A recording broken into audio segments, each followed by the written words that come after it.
வணக்கம். 9 மணி செய்திகளுக்கு வரவேற்பது நான் நந்தா. தொடர்ந்து ஒரு நிமிட செய்தி தொகுப்புகளை பார்க்கலாம். பால் கொள்முதல் விலை உயர்வு தொடர்பான பேச்சுவார்த்தையில் உடன்பாடு எட்டப்படாததால் திட்டமிட்டபடி வெள்ளிக்கிழமை முதல் போராட்டம் தொடரும் என பால் உற்பத்தியாளர்கள் சங்கத்தினர் அறிவித்துள்ளனர். ஆவின் நிறுவனத்திற்கு வழங்கப்படும் பாலின் கொள்முதல் விலையை லிட்டருக்கு 7 ரூபாய் உயர்த்தி வழங்கக் கோரி பால் உற்பத்தியாளர்கள் போராட்டத்தில் ஈடுபட்டு வருகின்றனர். இதனால் ஆவின் பால் விநியோகம் பாதிக்கப்படுவதாக புகார்கள் எழுந்தன. இதனையடுத்து பால் உற்பத்தியாளர்கள் சங்க பிரதிநிதிகளுடன் அமைச்சர் நாசர் பேச்சுவார்த்தை நடத்தினார். சுமார் 1 மணி நேரம் இந்த பேச்சுவார்த்தை நடைபெற்றது. இதனையடுத்து செய்தியாளர்களை சந்தித்த தமிழ்நாடு பால் உற்பத்தியாளர்கள் நல சங்கத்தின் தலைவர் ராஜேந்திரன் பேச்சுவார்த்தையில் உடன்பாடு எட்டப்படாததால் திட்டமிட்டபடி வெள்ளிக்கிழமை முதல் போராட்டம் தொடரும் என தெரிவித்தார். நாளைய தினம் காலை முதல் தமிழக ஆவின் கிராம சங்கங்களில் பால் கொள்முதல் நிறுத்தம் நிச்சயமாக நடைபெறும். இதனால் இந்த ஆவின் நிறுவனத்தை 40 ஆண்டு காலத்துக்கு மேலாக இருந்த அந்த ஆவின் நிறுவனத்தை இந்த அரசு முழுமையாக காப்பாற்றிட வேண்டும். தவறும் பட்சத்தில் எங்களது சங்கங்களில் இருக்க உறுப்பினர்கள் கூடுதல் விலை கொடுத்து வாங்குகிற தனியார் நிறுவனங்களுக்கு மடைமாற்றம் செய்துள்ளார்கள் தங்களது பாலை. இந்த போராட்டத்தின் மூலம் நாள் ஒன்றுக்கு 50,000 முதல் 1 லட்சம் லிட்டர் வரை பால் விநியோகம் பாதிக்கப்படும் என தெரியவந்துள்ளது. கொரோனா பரவலை கட்டுப்படுத்த தீவிர நடவடிக்கை எடுக்க வேண்டும் என்று தமிழ்நாடு உள்ளிட்ட 5 மாநில அரசுகளுக்கு மத்திய அரசு அறிவுறுத்தியுள்ளது. கொரோனா பாதிப்பு வேகமாக உயரும் தமிழ்நாடு, குஜராத், மகாராஷ்டிரா, தெலுங்கானா, கர்நாடகா, கேரளா ஆகிய 6 மாநிலங்களுக்கு மத்திய சுகாதாரத்துறை கடிதம் எழுதியுள்ளது. தமிழ்நாட்டில் கடந்த 1 மாதத்தில் பாதிப்பு 5 மடங்காக அதிகரித்துள்ளதாகவும் தொற்று கண்டறியப்படுபவர்களின் சராசரி விகிதம் நாட்டில் 0.61 உள்ள நிலையில் தமிழ்நாட்டில் மிக அதிகமாக 1.91 இருப்பதாக கடிதத்தில் சுட்டிக்காட்டியுள்ளது. இதனால் மாவட்ட மற்றும் தாலுகா அளவில் கண்காணிக்க வேண்டும் என்றும் பரிசோதனை, தொடர் கண்காணிப்பு, சிகிச்சை மற்றும் தடுப்பூசி செலுத்துதலில் கவனம் செலுத்த வேண்டும் என்றும் குறிப்பிட்டுள்ளது. இதனுடன் இன்ஃபுளுன்சா வைரஸ் காய்ச்சலையும் கண்காணிக்க வேண்டும் என்றும் மக்கள் கூடும் இடங்களில் கொரோனா தடுப்பு வழிமுறைகள் பின்பற்றப்படுவதை உறுதி செய்ய வேண்டும் என்றும் அறிவுறுத்தியுள்ளது. கொரோனா பரவல் அதிகரிப்பதை கட்டுப்படுத்த கடும் நடவடிக்கை எடுக்க வேண்டும் என்றும் தமிழ்நாடு அரசுக்கு எழுதிய கடிதத்தில் மத்திய சுகாதாரத்துறை தெரிவித்துள்ளது. காய்ச்சல் பரவலின் காரணமாக தமிழ்நாட்டில் பள்ளிகளுக்கு விடுமுறை விடும் சூழல் இல்லை என பள்ளிக்கல்வித்துறை அமைச்சர் அன்பில் மகேஷ் தெரிவித்துள்ளார். பப்ளிக் போலீஸ் என்ற அமைப்பின் சார்பில் சட்ட உரிமைகள் குறித்த விழிப்புணர்வு நிகழ்ச்சி சென்னை ராணிமேரி கல்லூரியில் நடைபெற்றது. இதில் கலந்து கொண்ட பிறகு செய்தியாளர்களிடம் பேசிய அமைச்சர் அன்பில் மகேஷ் காய்ச்சல் பரவலின் காரணமாக பள்ளிகளுக்கு விடுமுறை அளிப்பது குறித்து சுகாதாரத்துறை வழிகாட்டுதலின்படியே பள்ளிக்கல்வித்துறை செயல்படும் என்றார். லீவ் விடுற அளவுக்கு ஒன்றும் இல்லை அப்படிங்கிற மாதிரி தான் சொல்லியிருக்காங்க. அந்த மாதிரி சூழ்நிலை இல்லைன்னு சொல்லியிருக்காங்க. பட் எப்படியா இருந்தாலும் நீங்கள் பல இடத்துல வந்து நியூஸை பார்த்தீங்க, பாண்டிச்சேரியில் வந்து விட்டுட்டாங்களே, நம்ம விடுவோமா, அங்கே புதுசாக இன்ஃப்ளூயன்ஸாக வந்திருக்கு அப்படிங்கிற மாதிரி சொன்னாங்க. எங்களுக்கு நம்முடைய ஏற்கனவே சொன்ன மாதிரி அது மருத்துவத்துறையாக இருந்தாலும் சரி, டிபார்ட்மெண்ட் ஆஃப் பப்ளிக் ஹெல்த்தாக இருந்தாலும் சரி, இவர்களெல்லாம் ஆலோசனை செய்து எங்களுக்கு என்ன அறிவுறுத்துகிறார்களோ அதுக்கு தகுந்தப்ப 1 முதல் 9ஆம் வகுப்பு வரையான மாணவர்களுக்கான ஆண்டு தேர்வுகளை முன்கூட்டியே நடத்துவது குறித்து இதுவரை முடிவெடுக்கப்படவில்லை என்றும் அமைச்சர் அன்பில் மகேஷ் தெரிவித்தார். காய்ச்சலால் பாதிக்கப்பட்ட புறநோயாளிகளுக்கு சிகிச்சை அளிக்க மதுரை ராஜாஜி மருத்துவமனையில் தனிப்பிரிவு செயல்பட உள்ளதாக மருத்துவமனை நிர்வாகம் தெரிவித்துள்ளது. நாடு முழுவதும் இன்ஃபுளுன்சா காய்ச்சல் பரவத் தொடங்கியுள்ள நிலையில் தமிழ்நாட்டில் பல்வேறு இடங்களில் சுகாதாரத்துறை சார்பில் முகாம்கள் நடத்தப்படுகின்றன. மதுரை மாநகராட்சியில் 3 நாட்களாக நடத்தப்பட்ட முகாமில் 200 பேருக்கு காய்ச்சல் அறிகுறி இருப்பதும் அதில் 3 பேருக்கு கொரோனா பாதிப்பு இருப்பதும் அறியப்பட்டது. இது ஒரு புறம் இருக்க, மதுரை அரசு ராஜாஜி மருத்துவமனையில் வெளிநோயாளிகள் பிரிவில் நாள்தோறும் 100 பேர் காய்ச்சலுக்கு சிகிச்சை பெற்று செல்கின்றனர். காய்ச்சல் நோயாளிகள் எண்ணிக்கை அதிகரிப்பதை கருத்தில் கொண்டும் காய்ச்சலால் பாதிக்கப்பட்டோரும் பிற நோயாளிகளும் ஓரிடத்தில் கூடுவதை தவிர்க்கும் விதமாகவும் காய்ச்சலுக்கு தனிப்பிரிவு செயல்படும் என்று அறிவிக்கப்பட்டுள்ளது. இதனிடையே இன்ஃபுளுன்சா காய்ச்சலால் பாதிக்கப்பட்டவர்களுக்கு சிகிச்சை அளிக்க கோவை அரசு மருத்துவக் கல்லூரி மருத்துவமனையில் 30 படுக்கைகள் தயாராக உள்ளதாக கல்லூரி முதல்வர் நிர்மலா தெரிவித்துள்ளார். நியூஸ் 18 தொலைக்காட்சிக்கு அளித்த பிரத்யேக பேட்டியில் கோவையில் பெரிய அளவில் காய்ச்சல் பாதிப்பு இல்லை என்றும் அவர் தெரிவித்துள்ளார். மைல்ட் அண்ட் மாடரேட் கேசஸ் வந்து அட்மிஷனே தேவையில்லை. ஒன்லி சிவியர் கேசஸ், மூச்சு விடுறதுக்கு கஷ்டமா இருக்கிறவங்க, கோமார்பிடோட அவங்களுக்கு தொந்தரவோட வர்றவங்க, அவங்கள மட்டுமே அட்மிட் பண்ணா போதும். அதேபோல் இணை நோய் உள்ளவர்கள், முதியவர்கள், நீண்ட நாள் நோயாளிகள் முன்னெச்சரிக்கையுடன் இருக்க வேண்டும் என்றும் அவர் அறிவுறுத்தினார். தனது வீட்டில் நிகழ்ந்த தாக்குதல் மிகுந்த மனவேதனை அளிப்பதாக திமுக மாநிலங்களவை குழு தலைவர் திருச்சி சிவா தெரிவித்துள்ளார். திருச்சியில் இறகுப்பந்து விளையாட்டு மைதான திறப்பு விழா கல்வெட்டில் திருச்சி சிவாவின் பெயர் இடம்பெறாததை கண்டித்து அவருடைய ஆதரவாளர்கள் அமைச்சர் KN நேருவிற்கு கருப்பு கொடி காட்டி ஆர்ப்பாட்டத்தில் ஈடுபட்டனர். இதையடுத்து அமைச்சரின் ஆதரவாளர்கள் திருச்சி SBI காலனியில் உள்ள நாடாளுமன்ற உறுப்பினர் சிவாவின் வீட்டின் முன்பாக நிறுத்தி வைக்கப்பட்டிருந்த வாகனங்களையும் ஜன்னல் கண்ணாடி உள்ளிட்டவற்றையும் அடித்து நொறுக்கினர். இந்நிலையில் வெளிநாடு சுற்றுப்பயணத்தை முடித்துக் கொண்டு திரும்பிய திருச்சி சிவா தாக்குதலுக்கு உள்ளான தன்னுடைய வீட்டை பார்வையிட்டார். பிறகு செய்தியாளர் சந்தித்தவர் எதையும் பேசக்கூடிய மனநிலையில் தான் இல்லை என்றும் மிகுந்த வேதனையோடு தெரிவித்தார். இப்பொழுது நடந்திருக்கிற நிகழ்ச்சி மிகுந்த மனவேதனை தந்திருக்கின்றது. வீட்டில் உள்ள என்னுடைய உதவியாளர்களிடம் நான் பேச வேண்டும். நான் ஊரில் இல்லாத போது அவர்கள் எல்லாம் மிகுந்த மன உளைச்சலுக்கு ஆளாகி இருக்கிறார்கள்.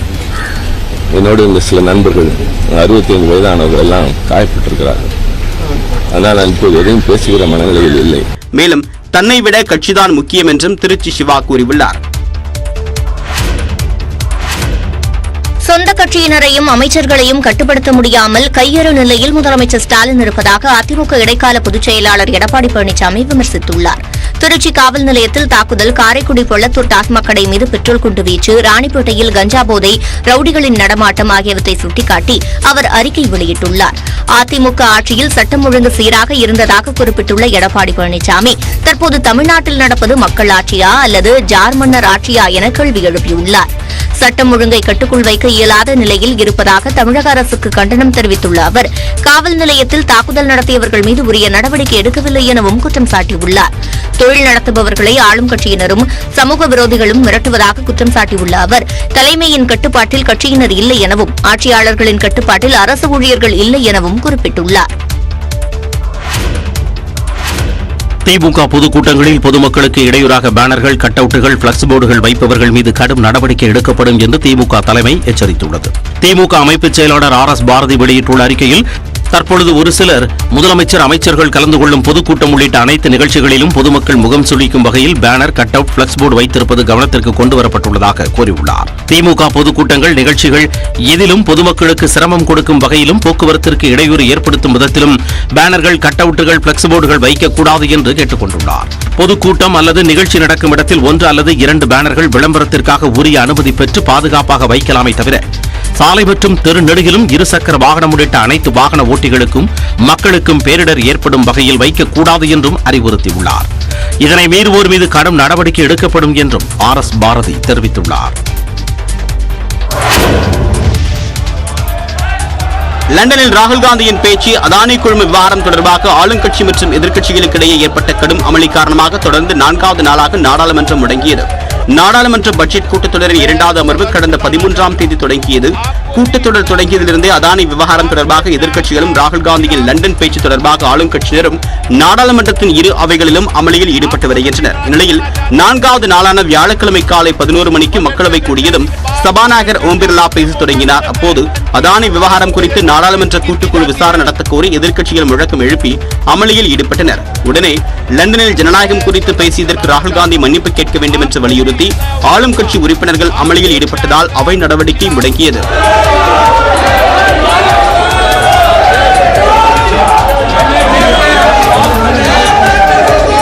இதேபோன்று மாநிலங்களவையில் அவைத்தலைவர் ஜெகதீப் தன்கர் வருவதற்கு முன்பாகவே ஆளுங்கட்சி மற்றும் எதிர்க்கட்சி உறுப்பினர்கள் கோஷங்கள் எழுப்பி அமளியில் ஈடுபட்டனர்.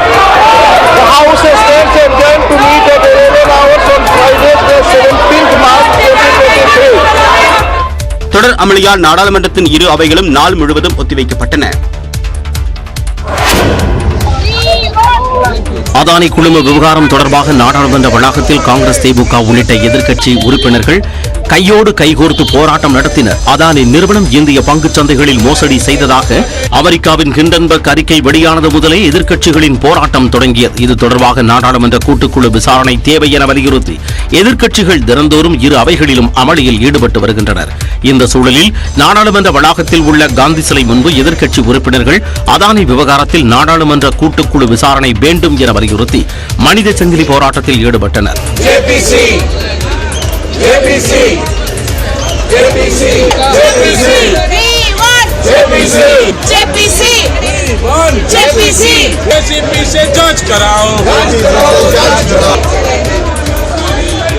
அப்போது மத்திய அரசுக்கு எதிராக கண்டன முழக்கங்களை எழுப்பினர். இதில் திமுக எம்பிக்கள் TR பாலு, தயாநிதி மாறன், தமிழச்சி தங்கப்பாண்டியன், விடுதலை சிறுத்தைகள் எம்பிக்கள் திருமாவளவன், ரவிக்குமார், காங்கிரஸ் MP திருநாவுக்கரசர் உள்ளிட்டோர் கலந்து கொண்டனர்.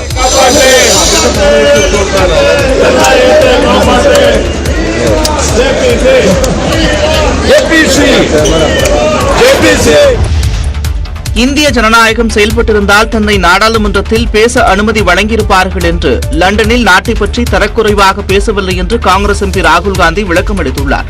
டெல்லியில் செய்தியாளர்களை சந்தித்த காங்கிரஸ் முன்னாள் தலைவர் ராகுல் காந்தி மக்களவையில் சபாநாயகர் ஓம் பிர்லாவிடம் தன்னை பேச அனுமதிக்குமாறு கேட்டதாக தெரிவித்தார்.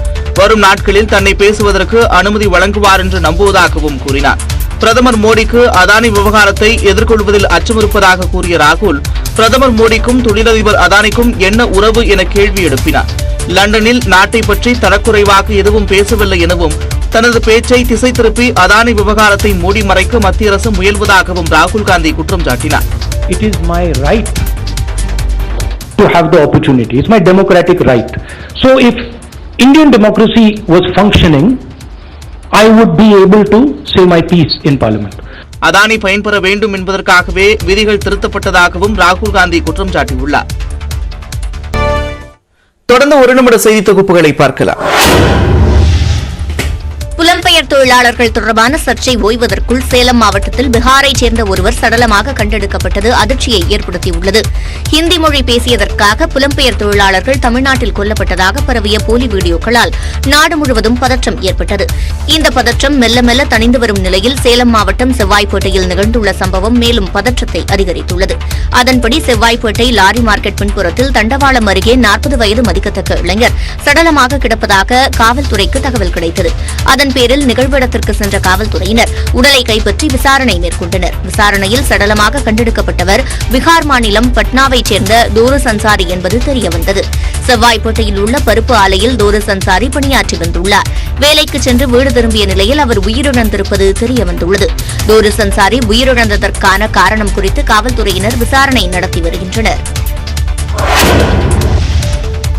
வாய்ப்பிருந்தால் அமமுக பொதுச் செயலாளர் டிடிவி தினகரனை சந்திப்பேன் என்று முன்னாள் முதலமைச்சர் ஓ பன்னீர்செல்வம் தெரிவித்துள்ளார். தமிழக சட்டப்பேரவை பட்ஜெட் தொடரில் பங்கேற்பதற்காக மதுரையிலிருந்து சென்னைக்கு புறப்படும் முன் விமான நிலையத்தில் செய்தியாளர்களை ஓ பன்னீர்செல்வம் சந்தித்தார். அப்போது பேசிய அவர் சசிகலாவை விரைவில் சந்திப்பேன் என தெரிவித்தார். வாய்ப்புகள் டிடிவி தினகரன் சேர்ந்து நீங்க செயல்படுவீங்களா? வாய்ப்பு இருந்தால் உறுதியாக செயல்படும். சசிகலா மீட் பண்றேன்னு சொல்றீங்க. எப்ப சார் போய் மீட் பண்ணுவீங்க? உறுதியாக கூடிய விரைவில் மீட் பண்ணணும். இடைக்கால பொதுச் செயலாளர் சொல்லிட்டு இப்ப தற்போது வந்து ஒரு உறுப்பினர் அட்டையை பதிவு பண்ணி கொடுக்க ஆரம்பிச்சிருக்காங்க. அடுத்து பொதுக்குழு கூட்டி இந்த பொதுச் செயலாளருக்கான நடவடிக்கை திரு எடப்பாடி பழனிசாமி எடுக்கிறாரு. இதை எப்படி பாக்குறீங்க? அவளுடைய நடவடிக்கைகள் ஆரம்பத்திலிருந்தே இன்று வரை சட்ட நீதிக்கு புறம்பாகத்தான் நடைபெற்றுக் கொண்டிருக்கின்றது அனைவருக்கும் தெரியும். பொதுக்குழு தீர்ப்பை பற்றி கருத்து கேட்டபோது தாங்கள் மக்கள் தீர்ப்பை எதிர்நோக்கி சென்று கொண்டிருப்பதாக தெரிவித்தார். இந்தியாவின் முப்படைகளுக்கும் 70,500 கோடி ரூபாய் மதிப்பிலான தளவாடங்கள் வாங்குவதற்கு பாதுகாப்பு அமைச்சகம் ஒப்புதல் அளித்துள்ளது. போர்க்கப்பல்களில் பயன்படுத்தப்படும் சூப்பர் சோனிக் பிரம்மோஸ் ஏவுகணைகள் மற்றும் நவீன ஹெலிகாப்டர்களை வாங்க கடற்படைக்கு ஒப்புதல் வழங்கப்பட்டுள்ளது. இதற்கான மதிப்பு மட்டும் 56,000 கோடி ரூபாய் என தெரிவிக்கப்பட்டுள்ளது. இதேபோல் சுகாய் 30 ரக போர் விமானங்களில் பொருத்தி அதிக தூரம் தாக்கும் ஆயுதங்களை விமானப்படை கொள்முதல் செய்ய பாதுகாப்புத்துறை அனுமதி அளித்துள்ளது. ராணுவத்திற்கு அதிநவீன பீரங்கிகள் வாங்குவதற்கும் ஒப்புதல் அளிக்கப்பட்டுள்ளது. கடலோர காவல் படைக்கு 9 துருவ ரக ஹெலிகாப்டர்கள் வாங்கப்பட இருப்பதாகவும் குறிப்பிடப்பட்டுள்ளது. 2022-23 நிதியாண்டில் பாதுகாப்புத்துறைக்கு 2,71,000 கோடி ரூபாய் மதிப்பிலான தளவாடங்களை வாங்க ஒப்புதல் அளிக்கப்பட்டுள்ளதாகவும் இதில் 99% உள்நாட்டிலேயே தயாரிக்கப்படுவதாகவும் பாதுகாப்பு அமைச்சகம் தெரிவித்துள்ளது.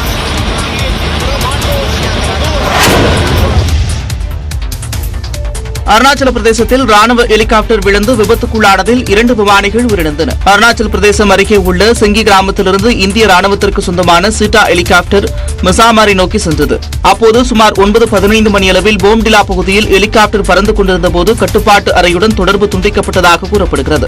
இதனைத் தொடர்ந்து ஹெலிகாப்டர் மற்றும் 2 விமானிகளை தேடும் பணி தொடங்கியது. அப்போது மண்டலா மலைப்பகுதியில் ஹெலிகாப்டர் விழுந்து நொறுங்கியிருப்பதாக ராணுவத்திற்கு தகவல் கிடைத்துள்ளது. இந்நிலையில் 2 வீரர்களின் சடலங்கள் பங்களாஜாப் கிராமத்திற்கு அருகே கண்டெடுக்கப்பட்டது. ஹெலிகாப்டர் விபத்தில் உயிரிழந்தவர்கள் விவிபி ரெட்டி மற்றும் ஜெயந்த் என்பது தெரியவந்துள்ளது. வானிலை மிகவும் பனிமூட்டமாக இருந்ததால் விபத்து நேரிட்டிருக்கலாம் என்று முதற்கட்ட தகவல் வெளியாகியுள்ளது. விபத்துக்கான உரிய காரணத்தை கண்டறிய நீதிமன்ற விசாரணைக்கு உத்தரவிட்டிருப்பதாக ராணுவம் தெரிவித்துள்ளது. முன்னாள் முதலமைச்சர் எடப்பாடி பழனிசாமி மீது வழக்கு பதிவு செய்யப்பட்டதை கண்டித்து ஈரோடு, திருப்பூர் மாவட்டங்களில் அதிமுகவினர் ஆர்ப்பாட்டத்தில் ஈடுபட்டனர். ஈரோடு வீரப்பன் சத்திரம் பேருந்து நிறுத்தம் அருகே அதிமுக சார்பில் கண்டன ஆர்ப்பாட்டம் நடைபெற்றது. இதில் அதிமுக முன்னாள் அமைச்சர் செங்கோட்டையன் கலந்து கொண்டார். விலைவாசி உயர்வு, பால், மின்கட்டணம், குப்பை வரி உயர்வால் மக்கள் அதிருப்தியில் உள்ளதாக செங்கோட்டையன் கூறினார். இன்றைக்கு சில பேர் நினைக்கிறான், இவர் மீது வழக்கு போட்டால் இந்த வழக்கின் மூலமாக இந்த இயக்கத்தை அழித்து விடலாம் என்று சில பேர் கனவு காண்கிறார். இதேபோல திருப்பூர் குமரன் சிலை முன்பாக நடைபெற்ற ஆர்ப்பாட்டத்திற்கு பொள்ளாச்சி ஜெயராமன் தலைமை வகித்தார். அப்போது பழிவாங்கும் நடவடிக்கையாக திமுக அரசு தொடர்ந்து செயல்பட்டு வருவதாகவும், அதிமுக கொண்டு வந்த அனைத்து நலத்திட்டங்களையும் நிறுத்தி மக்கள் விரோத ஆட்சி நடைபெறுவதாக கூறி முழக்கங்கள் எழுப்பப்பட்டன.